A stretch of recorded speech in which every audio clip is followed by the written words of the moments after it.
প্রস্তাবিত বাজেটে নবায়নযোগ্য জ্বালানির বদলে জীবাশ্ম জ্বালানিকে বেশি সুবিধা দেয়ার অভিযোগ করেছেন বেসরকারি গবেষণা সংস্থা সিপিডি। জ্বালানি রূপান্তর বাস্তবায়নে সরকারকে এখনই সবুজ আর্থিক নীতিমালা প্রণয়ন করতে হবে। বুধবার সকালে ধানমন্ডিতে নিজেদের কার্যালয়ে সংবাদ সম্মেলনে এসব কথা বলেন সিপিডির গবেষণা পরিচালক doctor Khandakar Golam Moazzem.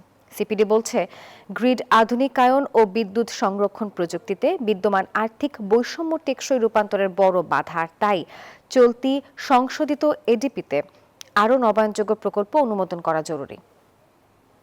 Bashundhara public school and college 2026 শিক্ষাবর্ষে ভর্তি চলছে। নবায়নযোগ্য জ্বালানির জন্য কিন্তু বাড়তি রাজস্ব, বাড়তি বরাদ্দ কিন্তু আমরা সেখানে দেখিনি।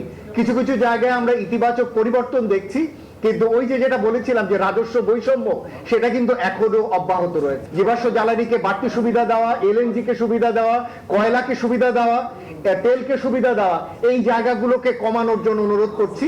নবায়নযোগ্য জ্বালানি কেন্দ্রিক যে ধরনের উদ্যোগগুলো, সেগুলো আরো বেশি ইতিবাচক ভাবে সেখানে প্রতিফলিত হবে, সেটি আমরা মনে করি।